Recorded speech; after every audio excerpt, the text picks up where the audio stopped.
கருத்து சுதந்திரத்திற்கு எதிரான ஒரு முழக்கமாக இருக்கிறது எது அப்படின்னா, அது யாருக்கு எதிராக அப்படிங்கிறத பார்க்க வேண்டியதாக இருக்கு. இப்போ சமீபத்தில் ஓடிக்கொண்டே இருக்கக்கூடிய படம் அபிபி அப்படின்னு ஒரு படம். இது தமிழகத்தில் தென் மாவட்டத்தில் ஒரு முஸ்லீம் குடும்பத்துக்கு மத்தியில் நடக்கக்கூடிய ஒரு கதை அம்சமாக இந்த படத்தை எடுத்திருக்காங்க. அதாவது அந்த கதையே ரொம்ப பின்னோக்கி செல்லக்கூடியது. இப்போ கரண்ட்ல நடக்கிறது மாதிரி இல்லை, கொஞ்சம் பின்னால் இருக்கிறது மாதிரி இருக்கு. அந்த காலகட்டத்தில் இஸ்லாமியர்கள் எப்படி இருந்தாங்க, அவங்களுக்குள்ளார மற்ற சமூகங்களோட எப்படி இயல்பாக அவங்க இருந்தாங்க, அந்த விஷயத்தெல்லாம் அதில் சொல்லப்பட்டு இருக்கிறது. இப்போ இந்த படத்துக்கு ஆதரவாக இயக்குனர் ரஞ்சித் கூட சொல்லியிருக்காரு, இது முஸ்லீம்கள்னாலே குண்டு வைக்கிறவங்க அப்படிங்கிறது மாதிரி தமிழ் சினிமா அவங்களை கட்டமைத்துட்டு இருக்கிறது மாறி அந்த ஒரு எளிய வாழ்க்கை, ஒரு எளிமையான வாழ்க்கை வாழக்கூடிய ஒரு இஸ்லாமிய குடும்பத்தில் அங்கே எப்படியெல்லாம் அவங்களுடைய போக்கு இருக்கிறது, காதல் எப்படி இருக்கிறது, உறவுகள் எப்படி இருக்கிறது அப்படிங்கிறதெல்லாம் அதில் அழகாக காட்டியிருக்கிறாரு அப்படின்னு சொல்கிறார். அதே போல் இஸ்லாம் ஒரு இனிய மார்க்கம் அப்படின்னு சொல்லி இஸ்லாமிய பிரச்சாரம் செய்யக்கூடிய அபீப் முகமது அப்படிங்கிறவர் இந்த படத்தை நம்ம பாராட்டணும், இது ஒரு ஈரானிய படம் போல எடுத்திருக்காங்க அப்படின்னு அவர் டைரக்டருக்கு எல்லாருக்கும் பாராட்டுறாங்க. சரி, இதெல்லாம் நல்லா தானே இருக்கு, இப்போ எதுக்கு இதை நியூஸ் எடுத்திருக்கீங்க அப்படின்னா, இப்படி கருத்து சொன்னவர்களுக்கு எதிராக தமிழ்நாடு தௌஹீத் ஜமாத்லேருந்து கண்டனம் தெரிவிச்சிருக்காங்க. அந்த படத்துல எந்த இதை தைரியமாக இந்த டைரக்டர் எடுத்துட்டாருன்னு சொல்றீங்க, ஹிஜாப் இல்லாத ஒரு பெண் பிள்ளையை காட்டியிருக்கிறாங்க, ஸ்கூல் படிக்கிறப்பயே அவங்களுக்குள்ளார ஒரு காதல் வருவது போல, அதுவும் ஒரு இஸ்லாமிய பெண்ணுக்கு காதல் வருவது போல படத்துல காட்டியிருக்காங்க, இதையெல்லாம் தான் நீங்க இந்த மார்க்க அறிஞர்கள் ஏற்றுக்கொள்கிறீர்களா அப்படின்னு சொல்லி ஒரு செல்லமாக ஒரு மிரட்டல் கொடுத்துருக்கிறதையும் நம்ம பார்க்க வேண்டியதா இருக்கு. இது ஏன் செல்லமாக மிரட்டல் அப்படிங்கிறத நீங்களும் அந்த வீடியோ பார்த்துருப்பீங்க. இல்லை அவங்க கொஞ்சம் வலுவாக எப்படி மிரட்டி இருப்பாங்க அப்படிங்கிறதும் உங்களுக்கு தெரியும். இதை குறித்து என்ன நினைக்கிறீங்க? அதாவது பொது வெளியில செல்லமாக மிரட்டுவார்கள், தனிப்பட்ட முறையில் எப்படி மிரட்டியிருப்பாங்கிறது நாம யூகிக்கலாம். திரைப்படத்தை திரைப்படமாக பார்க்க வேண்டும் என்று இதற்கு முன்னால் பல பேர் நமக்கு அறிவுரை சொன்னாங்க. பல திரைப்படங்கள் இந்து மதத்தை பத்தி எவ்வளவு கேவலமா எடுத்திருந்தா கூட எடுத்த திரைப்படத்தை பத்தி நம்ம பேசணும் உடனே அப்படி சொல்லுவாங்க. நிறைய திரைப்படம் அந்த மாதிரி வந்திருக்கிறது. அப்ப அந்த மாதிரி அறிவுரை சொன்னவங்களா இப்ப இதுக்கு என்ன சொல்ல போறாங்க, இது நம்முடைய கேள்வி. இன்னொன்று, ஒரு திரைப்படத்தை இருக்கக்கூடிய அந்த திரைக்கலைஞருக்கு ஒரு சமுதாயத்தை பற்றிய ஒரு குறிப்பிட்ட ஒரு சமுதாயம் ஒரு செக்மெண்ட்டை பற்றி ஒரு கருத்தை சொல்றாருன்னா சுதந்திரம் இருக்கிறது, என்ன இருக்கோ அப்படியே சொல்லிட்டு போகலாம், அதை இப்படி ஏத்துக்கலாமே. இப்ப இன்னும் சொல்ல போனா பிராமண சமுதாயத்தை கொச்சைப்படுத்தி எத்தனையோ படம் வந்திருக்கிறது, நிறைய படம். அதே சமுதாயத்தை சார்ந்தவர்கள் படம் எடுக்கிற படத்திலேயே இது உண்டு, அந்த மாதிரி உண்டு, இந்த மாதிரி படம் வந்திருக்கிறது. இப்ப இஸ்லாமிய சமுதாயத்தை பத்தி மட்டும் ஒரு கதையை எடுத்தா உடனே அவங்கள துள்ளி குச்சி ஓடி வராங்க. அதுல ஒரு தவறாகவும் சொல்லலைங்கிறது. இப்போ இதுக்கு முன்னாடி நடந்த படங்கள் எடுத்துக்கோங்க, பாம்பே திரைப்படம் வந்தது, விஸ்வரூபம் திரைப்படம் வந்தது, ரோஜா திரைப்படம் வந்தது. பாம்பே திரைப்படத்தில் இருக்கக்கூடிய காட்சிகளை ஏன் இந்த மாதிரி எடுத்தா என்று சொல்லி வீட்டுல குண்டு போடுறாங்க, மணிரத்னம் வீட்டுல. அப்ப இவங்க என்ன நினைக்கிறாங்கன்னா, ஒரு இஸ்லாமிய ஒரு திரைப்படம் எடுக்கிறதா இருந்தா அந்த கதை கரு எப்படி காட்சிப்படுத்த எல்லாத்தையும் முதல்ல போய் இவங்ககிட்ட போய் டிஎன்டிஜே இதே போன்ற இஸ்லாம் அமைப்புகள்கிட்ட போய் ஐயா இந்த மாதிரி நாங்கள் வச்சிருக்கோம், நாங்கள் சினிமா எடுக்கலாமா, இந்த மாதிரி காட்சி அமைக்கலாமா அப்படின்னு அவங்க சென்சார் போர்டு மாதிரி இவங்க சென்சார் போர்டு சர்டிஃபிகேட் வாங்கின பிறகு அவங்க எடுக்க முடியும். இப்பொழுது முதல்வராக இருக்கக்கூடிய விஜய் அவர்கள் துப்பாக்கின்னு ஒரு படத்தில் நடிச்சார், ஏஆர் முருகதாஸ் இயக்க படம். அதில் ஸ்லீப்பர் செல்னு ஒரு வார்த்தையை பயன்படுத்திட்டாங்கன்னு சொல்லி அந்த படத்தை பெரிய அளவு இதே அமைப்புகள்லாம் கண்டனம் தெரிவித்தது, போராட்டம் நடத்தியதெல்லாம் பார்க்குறோம். உண்மையை சொல்லும் போது நீங்கள் ஏற்றுக்கொள்ளக்கூடிய தைரியம் உங்களுக்கு வேணும், இது ஒண்ணு. இரண்டாவது, இந்த படத்துல அந்த முகமது ஹபீப் என்பவர் என்கிற ஒரு பெரிய இஸ்லாமிய பேச்சாளர் என்ன சொல்லியிருக்கார், பாராட்டி இருக்கிறார். தென்காசி மாவட்டத்துல அந்த பகுதியில் உள்ள ஒரு சாதாரண முஸ்லீம் இளைஞர்கள் 30 ஆண்டுகளுக்கு முன்பு தறி நெய்யக்கூடியவர்கள், பாய் முடியக்கூடியவர்கள், அவங்க குடும்பத்தை சேர்ந்தவன் ஒருத்தன் வளைகுடா நாட்டுக்கு வேலை தேடி போறான். அப்போ ஒரு சாதாரண ஒரு இஸ்லாமிய பையனுக்கு பெண்ணுக்கு நடக்கூடிய பள்ளிக்கூடத்தினுடைய காதல் கதை எப்படி இருக்க முடியும், அப்படிதான் காட்சிப்படுத்த முடியும்.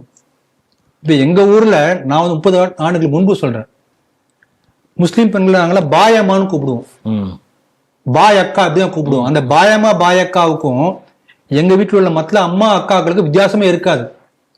இவங்க பொட்டு வச்சிருப்பாங்க, பொட்டு வச்சிருக்க மாட்டேன் வித்தியாசம். யாரும் எனக்கு தெரிஞ்சு நான் சின்ன குழந்தையா ஸ்கூலுக்கு போகும்போது எந்த பாயம்மாவும் பாயக்காவும் யாரும் பர்தா போட்டு நான் பார்த்ததே கிடையாது. அப்ப பர்தாங்கிற பழக்கமே இப்போது ஒரு 10 ஆண்டுகளாக தான் வந்திருக்கு. திணிக்கப்பட்ட பழக்கம்.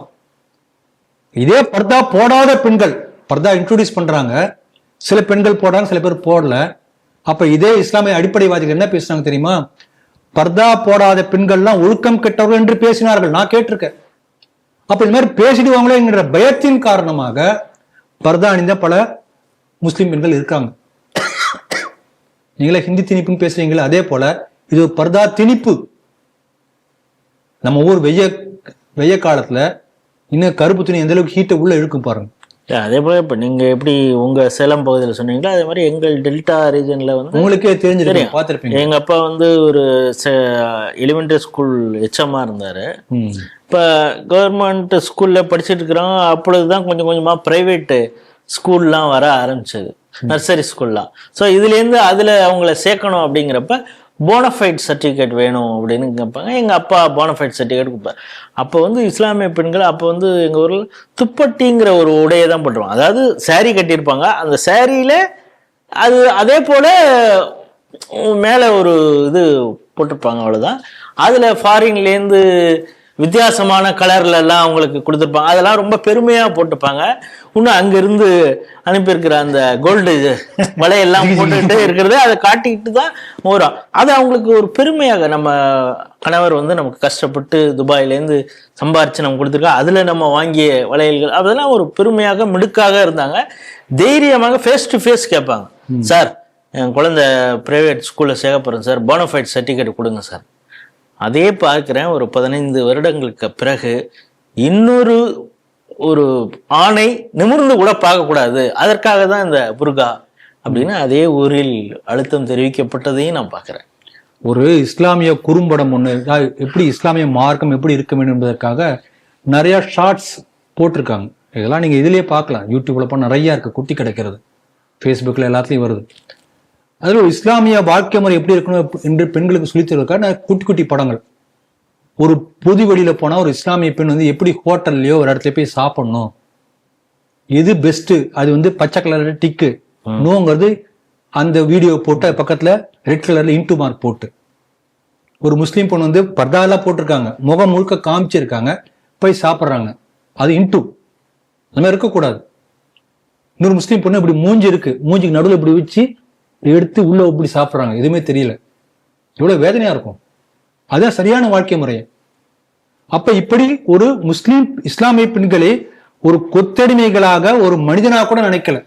அடிமைத்தனமே இந்த கடந்த 10 ஆண்டுகள் தான் வந்திருக்கு, எனக்கு தெரிஞ்சு 10-15 ஆண்டுகள். இப்ப இந்த கதையில என்ன வந்திருக்கு, ஸ்கூல்ல படிக்கூடிய ஒரு முஸ்லீம் பெண் வந்து தாவணி போட்டு இருக்கக்கூடாதா? குற்றச்சாட்டே அவங்க எப்படி தாவணியோட அந்த படத்தை. எனக்கு தெரிஞ்சு நான் பள்ளிக்கூடத்துல படிக்கும் போது முஸ்லீம் பெண்ணு ஸ்கூல் ஆனுவல் டேல டான்ஸ்ல அந்த முஸ்லீம் பொண்ணு பொட்டு வச்சிருப்பாங்க. எனக்கு ஞாபகம் இருக்கு, அந்த பொண்ணுடைய அம்மா வந்து பாராட்டு, இந்த பொட்டு வச்சா எங்க பொண்ணு இவ்வளவு அழகா இருக்கு, ஆனா எங்க வீட்டுல பெரியவங்க திட்டுவாங்க அப்படின்னு சொல்லிட்டு அந்த போட்டோ மட்டும் பத்திரமா எடுத்துட்டு உள்ள ஒளிச்சு வச்சிருப்பாங்க. அப்ப ஒரு திணிப்பு தானே இது. அவங்க நினைக்கிறத கூட செயல்படுத்த முடியாத ஒரு அடிமைத்தனமான நிலை தான் இஸ்லாமிய பெண்களுக்கு மத்தியில் இருக்கிறது. அதனால துணிச்சலாக காட்டியிருக்கிறார் இந்த சினிமா டைரக்டர். இன்னொன்னு பாருங்க, இப்ப 47 நடந்த ஒரு திரைப்படம்னு வச்சுக்கோங்களேன், இல்ல 1930 நடந்த திரைப்படம். அந்த காலத்துல பாத்தீங்கன்னா எல்லாருமே குடிமை வச்சிருப்பாங்க. அப்ப அப்படிதான் காட்சிப்படுத்த முடியும். ஒரு 100-200 ஆண்டுகளுக்கு முன்பு வந்து எல்லாரும் குடிமை வச்சிருந்தாங்கன்னா அப்ப வந்து கிராப்போட எப்படி காட்ட முடியும்? வெள்ளைக்காரன் தான் கிராப் வச்சிருந்தாங்க. அப்ப எல்லாரும் பஞ்சகச்ச மாதிரி கட்டியிருப்பாங்க, வேட்டி கட்டியிருப்பாங்க, யாரும் பேண்ட் போட்டிருக்க மாட்டாங்க. அப்ப அந்த காலத்துக்கு ஏற்ற ஒரு வரலாற்று தான் சொல்ல முடியும். அதில் கூட நீ வந்து திணிக்கிறாய் என்று சொன்னால் எந்த அளவுக்கு வந்து வரலாற்றை மறைக்க முயற்சி பண்றீங்க பாருங்க. இப்படி இருந்தாங்க ஒரு 30 ஆண்டுகளுக்கு முன்பு, இப்ப எல்லாம் பர்தா போட்டிருக்காங்க. இந்த இடைப்பட்ட காலத்தில் பர்தா திணிக்கப்பட்டது என்கின்ற வரலாற்று உண்மை தெரிந்துவிடக்கூடாது என்பதற்காகத்தான் இந்த சினிமா எதிர்க்கிறாங்க. இன்னும் என்னன்னா அதுல நிறைய பெண் பிள்ளைகளை கொஞ்சம் அழகா அந்த தாவணியோட காட்டியிருக்காங்க. இப்போ இருக்கக்கூடிய அந்த இஸ்லாமிய பெண்களுக்கு அந்த ஏக்கம் வந்து விடக்கூடாதுங்கிறதுக்காக இவங்க தடுக்கிறாங்களோங்கிறதும் அப்படி இருக்கலாம். அதை நம்ம என்ன பார்க்கணும்னா, இன்றைய இஸ்லாமிய வாழ்க்கை முறை என்பது இஸ்லாமிய அடிப்படைவாதிகளுடைய கையில இருக்கு. இந்த இஸ்லாமிய அடிப்படைவாதிகளை மீறி யாருமே எதுவுமே செய்ய முடியாது. அப்படிப்பட்ட சூழ்நிலை எல்லாத்துலயும் இருக்கு. திரைப்படத்துக்கு கூட வந்தாச்சு. அதான் இதை காட்டுகிறது. பாருங்க, ஒரு ஸ்கூல் மகாராஷ்டிரால ஜால்னா என்கின்ற ஒரு இடத்துல, ஒரு பள்ளிக்கூடத்துல, அது சிபிஎஸ்இ ஸ்கூல், மதரசா பள்ளிக்கூடத்திலேயே அது நடக்கூடாது என்று சொல்லி அஸ்ஸாம்ல பிஸ்வா சொல்லுகிறார். அதே போல எல்லா இடத்துலயும் சொல்றாங்க. அதுவே நம்ம பாராட்டுறோம். ஆனா சென்ட்ரல் கவர்மெண்ட் சிபிஎஸ்இ சிலபஸ் இதை ஃபாலோ பண்ணக்கூடிய ஒரு பள்ளிக்கூடத்தை ஆண்டு விழால இந்த பாகிஸ்தானுடைய பயங்கரவாதியினுடைய பின்பலத்துல அந்த படத்தை வச்சு அதை வாழை எடுத்து எல்லாம் வெட்டுற மாதிரி எல்லாம் அதை காமிக்கிறாங்கன்னா, பாட்டு அதே பாடி இருக்காங்க. ஆமா, எந்த அளவுக்கு அந்த மதவாத கருத்துக்களை போதனை செய்கிறார்கள். அந்த பள்ளிக்கூடத்துடைய சிபிஎஸ்இ அங்கீகாரம் ரத்து செய்யப்படும். அப்ப இந்த நாட்டுல வாழ்ந்துட்டு இந்த நாட்டுடைய உப்பை தின்று விட்டு உண்ட வீட்டுக்கு இரண்டகம் செய்யறதுன்னு சொல்லுவாங்க தமிழ்ல. நம்ம நாட்டுக்கு எதிரான மனப்பான்மை பிஞ்சு குழந்தைங்க மனசுல ஏற்படுத்துறாங்க. அப்ப பிரச்சனை எங்க இருக்குன்னா, இந்த நாட்டில் உள்ள கோடிக்கணக்கான இஸ்லாமியர்கள் மீதான பிரச்சனை இல்லை. அந்த கோடிக்கணக்கான இஸ்லாமியர்களை கண்ட்ரோல் பண்ணக்கூடிய மத அடிப்படைவாதிகள் சில பேர் இருக்காங்க இல்லையா, அவர்களை விட்டு இந்த இஸ்லாம் வெளியில வந்தால்தான் இஸ்லாத்துக்கு நல்லது. இதைத்தான் தொடர்ந்து நம்ம ஸ்ட்ரீட்டில் சொல்லிக் கொண்டே இருக்கிறோம். ஆகவே இஸ்லாமிய அடிப்படைவாதிகளுடைய கையிலிருந்து விடுபட்டு சாதாரண இஸ்லாமியனாக, மனிதநேயம் பேசக்கூடிய இஸ்லாமியனாக இஸ்லாமியர்கள் வாழ வேண்டும். அது காலத்தின் கட்டாயம். அதைத்தான் இந்த செய்தி எனக்கு காட்டுவதாக நான் நினைக்கிறேன்.